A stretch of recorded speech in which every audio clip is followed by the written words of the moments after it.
Hello everyone, welcome back to my channel. আজকে আমি দেখাবো যে সবচেয়ে সহজ উপায়ে কিভাবে একটা সানফ্লাওয়ার কিচেইন বানানো যায়। তো এটার জন্য লাগবে আমার 2 বল মিল্ক কটন সুতা, এটা হচ্ছে ব্রাউন কালারের, আর হচ্ছে সানফ্লাওয়ারের যে ইয়েলো কালারটা সেটা আমি ব্যবহার 3 মিলিমিটারের ক্রোশে হুক, নিডেল আর স্টিচ মার্কার, আর হচ্ছে একটা কেচি। আর আমি এখানে স্ক্র্যাপ ইয়ার্ন ব্যবহার করব ফাইবারের বদলে। আমার অনেক স্ক্র্যাপ ইয়ার্ন জমা হয়ে গিয়েছিল, তো আমি স্ক্র্যাপ ইয়ার্নগুলো ফাইবারের বদলে ইউজ করছি। তো চলো শুরু করা যাক। প্রথমে আমরা শুরু করব ব্রাউন কালারের ইয়ার্ন দিয়ে, যেটা হচ্ছে আমরা কলি হিসেবে ব্যবহার করব। So let's get started. প্রথমে আমাকে বানাতে হবে একটা ম্যাজিক রিং। কীভাবে বানাতে হয় আশা করি তোমরা সবাই জানো। তো চলো শুরু করি।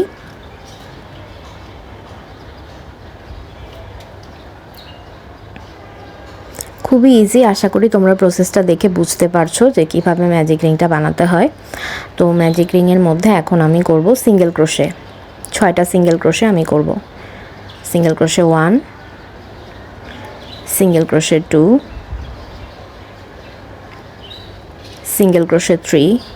তোমরা সবাই আশা করি খেয়াল করছো যে আমি ইয়ার্ন ওভার না করে আমি ইয়ার্ন আন্ডার করছি, যেরকম অ্যামিগুরুমি প্রজেক্টে করতে হয়। তো টোটাল 6টা সিঙ্গেল ক্রোশে আমাকে করতে হবে।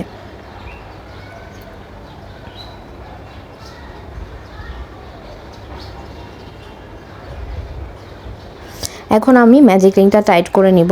খুব বেশি টাইট করব না, তাহলে আমার ফার্স্ট স্টিচটা ঢাকা পড়ে যাবে। সো আমি এখন প্রথম যেই সিঙ্গেল ক্রোশেটা করেছিলাম সেখানে আমি আবারও একটা সিঙ্গেল ক্রোশে করব। এখানে আমি স্লিপ স্টিচ না করে আবারও সিঙ্গেল ক্রোশে করে ফেলবো। তোমরা সবাই দেখছো আমি ইয়ার্ন ওভার না করে কিন্তু ইয়ার্ন আন্ডার করছি, অ্যামিগুরুমি করার মতন করে। তো আমার এখন সেকেন্ড রোর ফার্স্ট সিঙ্গেল ক্রোশে কমপ্লিট করে ফেললাম। এই ফার্স্ট সিঙ্গেল ক্রোশেটা যেন আমি মনে রাখতে পারি, তার জন্য এখানে একটা স্টিচ মার্কার আটকাবো।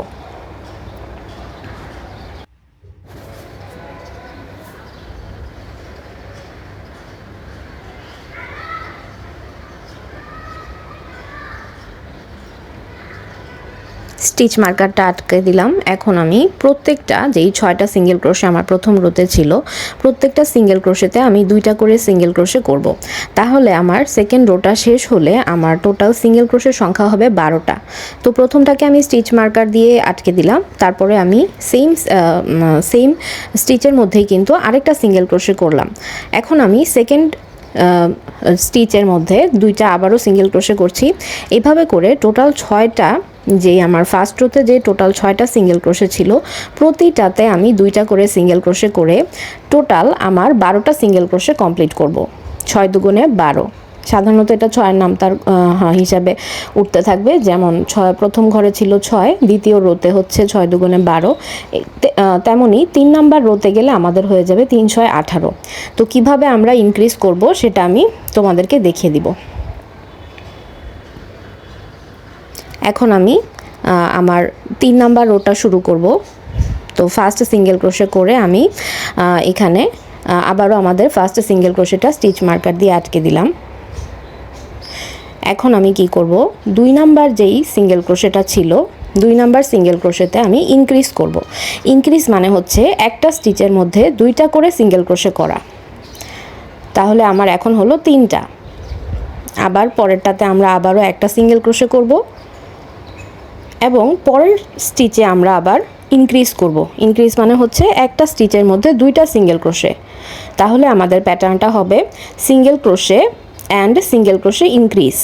ফার্স্ট স্টিচে হবে সিঙ্গেল ক্রোশে, সেকেন্ড স্টিচে হবে সিঙ্গেল ক্রোশে ইনক্রিজ। ইনক্রিজ মানে হচ্ছে একটা স্টিচের মধ্যে 2টা সিঙ্গেল ক্রোশে একত্রে করা। এভাবে করে আমরা আমাদের 3 নাম্বার রোটা কমপ্লিট করব এবং আমাদের স্টিচের সংখ্যা হবে 3 নাম্বার রো কমপ্লিট করার পর 18টা। তাহলে আমার প্রথমে ছিল 6টা, দ্বিতীয় রোতে হলো 12টা এবং 3 নাম্বার রোতে হলো 18টা। এখন আমরা 4 নাম্বার রোটা কমপ্লিট করব। 4 নাম্বার রোর জন্য আমরা প্রথম সিঙ্গেল ক্রোশেটা করে নিচ্ছি এবং প্রথম সিঙ্গেল ক্রোশেটাকে সবসময় আমরা স্টিচ মার্কার দিয়ে মার্ক করে রাখবো।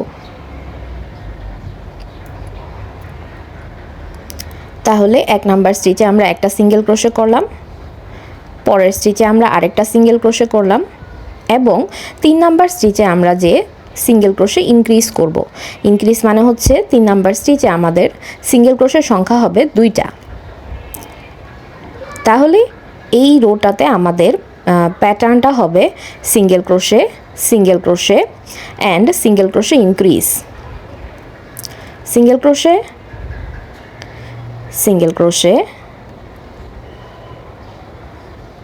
Single crochet increase.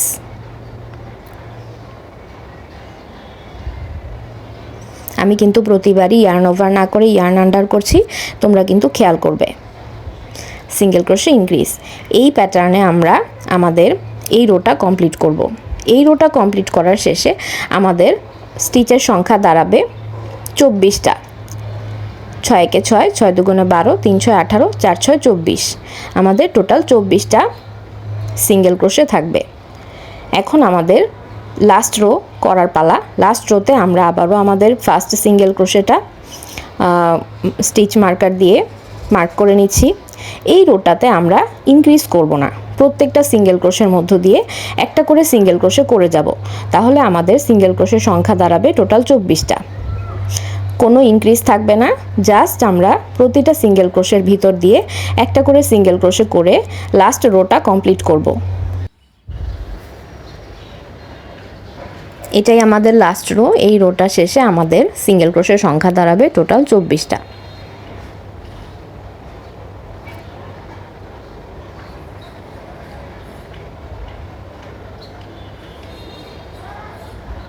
এখানে কোনো ইনক্রিজ হবে না, কিন্তু প্রত্যেকটা সিঙ্গেল ক্রোশের ভিতর দিয়ে একটা করেই সিঙ্গেল ক্রোশে হবে।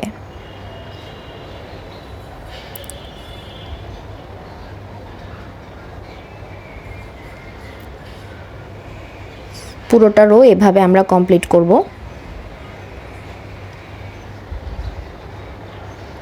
তো আমাদের রোটা কমপ্লিট। এখন আমরা আমাদের যেই ফার্স্ট স্টিচ মার্কার লাগানো ছিল সেখানে আমরা একটা স্লিপ স্টিচ করে আমাদের ফাইনাল রোটা কমপ্লিট করব। স্লিপ স্টিচ করে দিচ্ছি। স্লিপ স্টিচ করে চেইন 1 করে আমরা এখন আমাদের ইয়ার্নটাকে কেটে দিব। আমাদের কিন্তু কলির একটা পার্ট কমপ্লিট, একটু টাইট করে নিতে হবে আমাদের।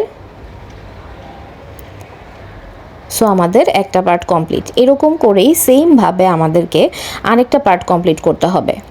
আমরা এই মাঝখানটার মধ্যে অ্যামিগুরুমির মতো করে ইয়ার্ন স্ক্র্যাপ অথবা তোমাদের কাছে যদি ফাইবার থাকে ফাইবার দিয়ে ফুল করে নিবে।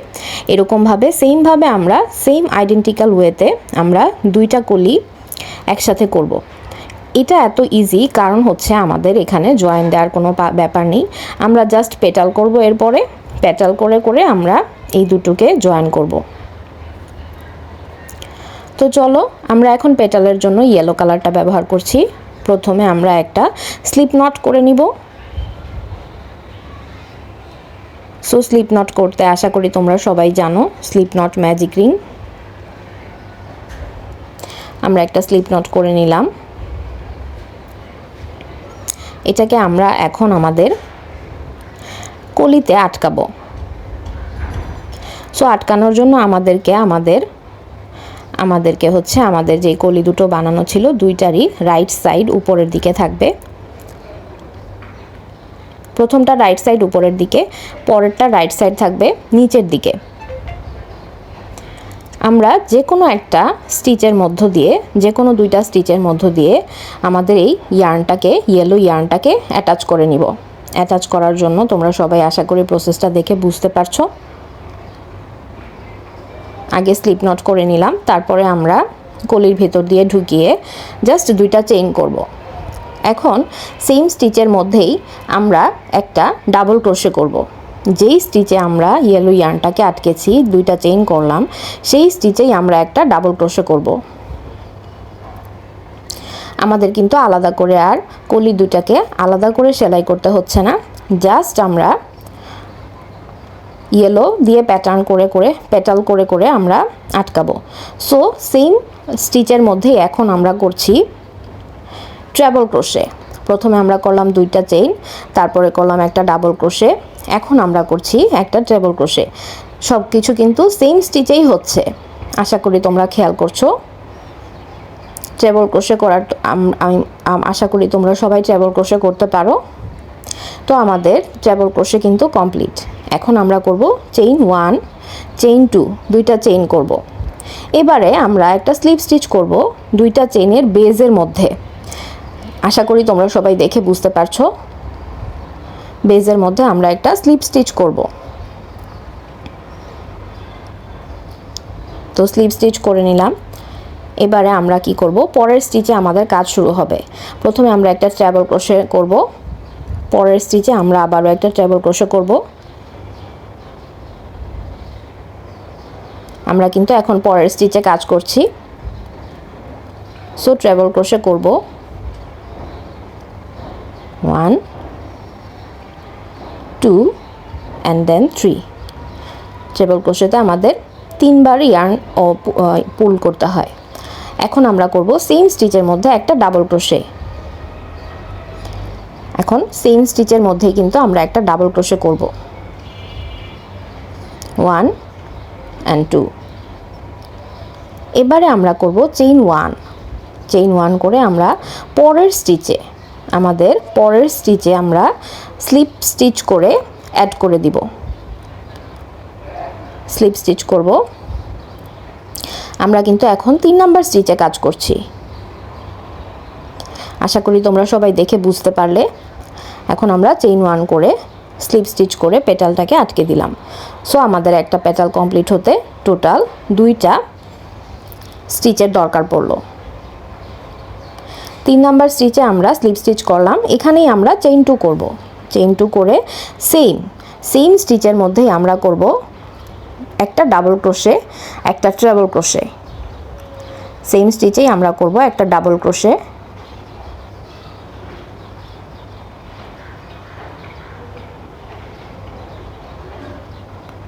এবারে করব একটা ট্রেবল ক্রোশে। ট্রেবল ক্রোশেতে 2বার ইয়ার্নটাকে ঘোরাতে হয়।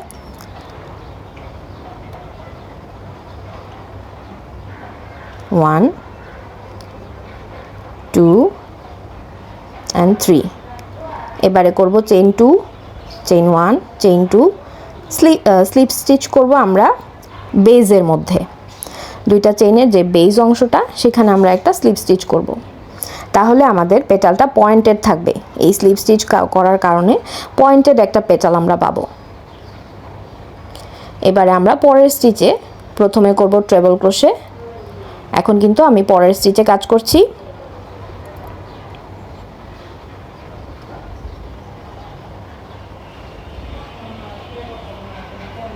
তাহলে এখন করব ট্রেবল ক্রোশে 1 2 3। এবারে আমরা একটা ডাবল ক্রোশে করব সেম স্টিচের মধ্যেই। আশা করি তোমরা প্যাটার্নটা বুঝতে পারছো। সেম স্টিচেই আমরা একটা ডাবল ক্রোশে করব।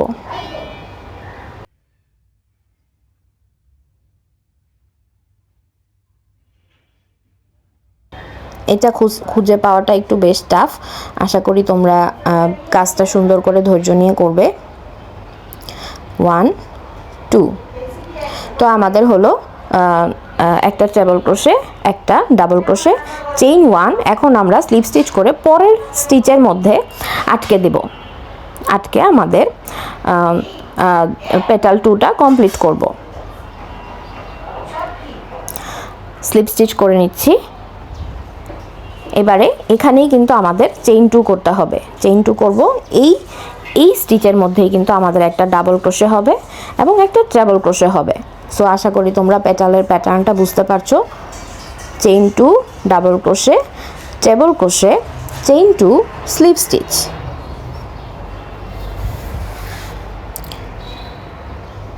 এখন আমি ট্রেবল ক্রোশে করছি। চেইন 2 তারপরে স্লিপ স্টিচ, বেজের মধ্যে একটা স্লিপ স্টিচ হবে।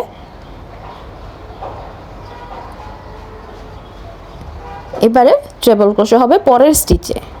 পরের স্টিচে আমাদের হবে কি, একটা ট্রেবল ক্রোশে একটা ডাবল ক্রোশে আর একটা chain. Treble double chain 1 and slip stitch into the next stitch. So next স্টিচে আমরা স্লিপ স্টিচ করব। এইভাবে করে আমরা কিন্তু আমাদের পুরোটা পেটাল কমপ্লিট করব। সাথে কিন্তু আমাদের সুন্দর করে আমাদের কলিটাও কমপ্লিট হয়ে যাবে, জোড়া দিতে হবে না। টোটাল আমাদের পেটালের সংখ্যা হবে 12টা, কারণ একটা পেটাল কমপ্লিট করতে আমাদের 2টা করে স্টিচের প্রয়োজন হচ্ছে, আর আমাদের টোটাল স্টিচ সংখ্যা ছিল 24টা। তো সেই হিসাবে আমাদের পেটাল হবে 12টা। আমরা লাস্টের পেটাল দুটো কমপ্লিট করার আগে কিন্তু যে ইয়ার্নগুলো আমাদের হাইড করা হয়নি সব কিছু আমরা হাইড করে দিব। সো নিডেলটা নিয়ে তোমরা হাইড করবে, আর যদি তোমরা কাজ করার সময় হাইড করে করে যেতে পারো তাহলে তো খুবই ভালো, আর যদি না করে থাকো পরেও এটা করতে পারবে। এগুলো ছিল ম্যাজিক রিংয়ের, এগুলো ভিতরে পেটালের ভিতরে চলে যাবে। ভিতরে কিন্তু ফাইবার দিয়ে আমরা এটাকে ফাইবার দিয়ে ফিল করে দিব, অথবা ইয়ার্ন স্ক্র্যাপ, আমি ব্যবহার করছি ইয়ার্ন স্ক্র্যাপ দিয়ে ভরে দিব।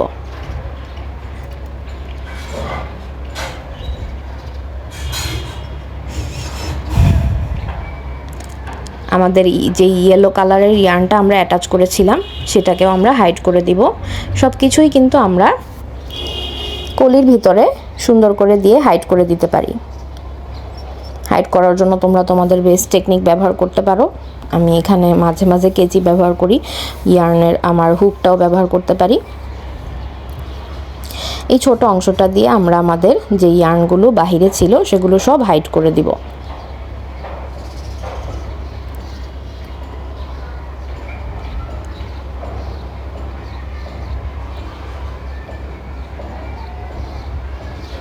ইয়েলো ইয়ার্নটাও আমরা হাইড করে দিচ্ছি।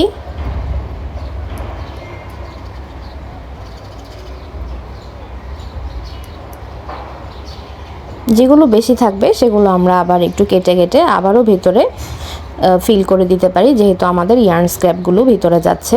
ইয়ার্ন স্ক্র্যাপ ব্যবহার করলে কিন্তু ফাইবারের চাইতেও ভালো হয়, আমি এটা দেখেছি। কারণ হচ্ছে ফাইবার হচ্ছে একটু তুলতুলে হয়, ইয়ার্ন স্ক্র্যাপটা কিন্তু কিছুটা হার্ড হয়। সো এখন ইয়ার্ন স্ক্র্যাপগুলো একদম ফিল করে আমাদের কলিটার মধ্যে কলিটাকে ডাম্বেল করে দিব। আমি একটু বেশি পরিমাণ দিতে পছন্দ করি, যেন এটা খুব ডাম্বেল আকৃতির হয়, কলিটা যেন একদম ফুলে থাকে। আমার প্রচুর ইয়ার্ন স্ক্র্যাপ জমা হয়েছিল, আমি এগুলো কাজে লাগিয়ে ফেলছি। তোমরাও কিন্তু তোমাদের ইয়ার্ন স্ক্র্যাপগুলোকে ফাইবারের বদলে ব্যবহার করতে পারো।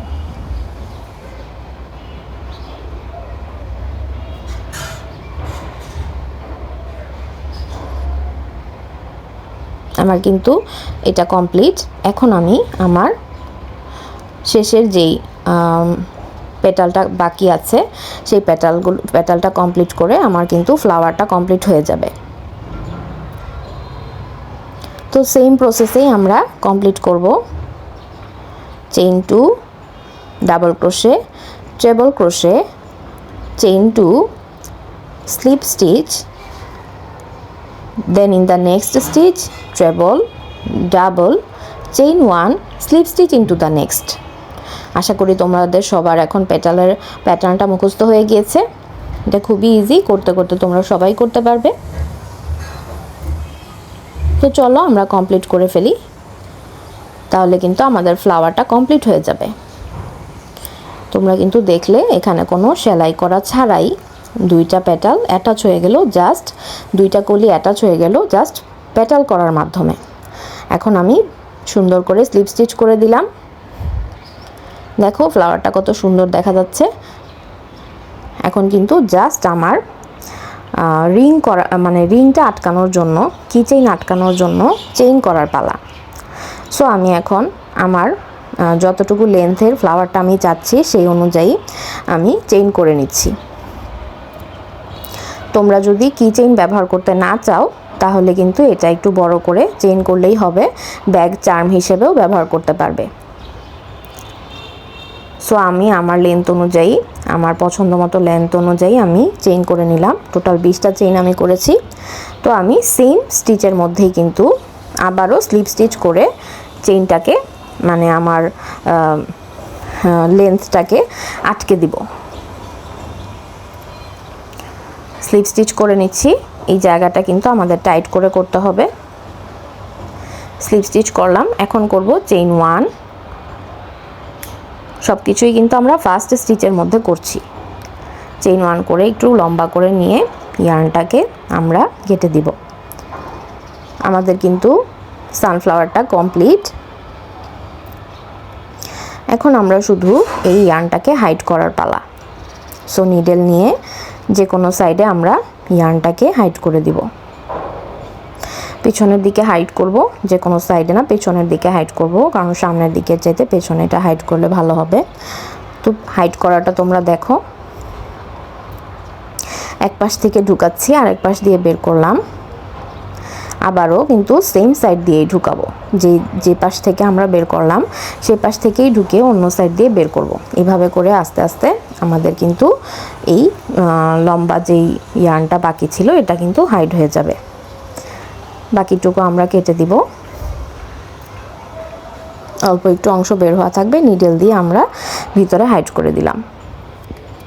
সো আমাদের কিন্তু সানফ্লাওয়ার কমপ্লিট। এখন আমরা একটা কি চেইন নিব।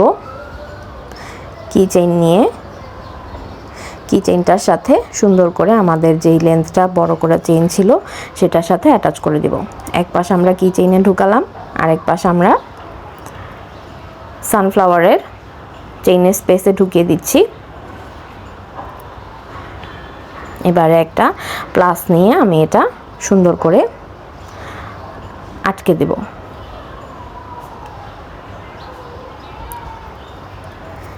জাস্ট 2 বল সুতা কিনে কিন্তু আমরা অনেকগুলো এরকম সানফ্লাওয়ার কি চেইন বানাতে পারি। 2 বল সুতা কিনতে খুব একটা বেশি টাকা লাগবে না, তবে সানফ্লাওয়ার কি চেইনটা কিন্তু আমরা ভালো একটা দামে সেল করতে পারবো। সো আমাদের এটাই ছিল 230 টাকার প্রজেক্টের ভিডিও। যে হচ্ছে তোমরা যদি আমাদের কাছ থেকে 2 বল সুতা আর হচ্ছে 6টা কি চেইন নাও, তাহলে কিন্তু তোমরা এরকম সানফ্লাওয়ার বানাতে পারবে 6টা থেকে 10টা পর্যন্ত, এবং তোমরা কিন্তু এটা সেল করতে পারবে 150-60 থেকে শুরু করে 200 টাকা পর্যন্ত। তো আজকের মতো এই পর্যন্তই। তোমরা সবাই ভালো থেকো, আমার চ্যানেলটাকে সাবস্ক্রাইব করো। আল্লাহ হাফেজ।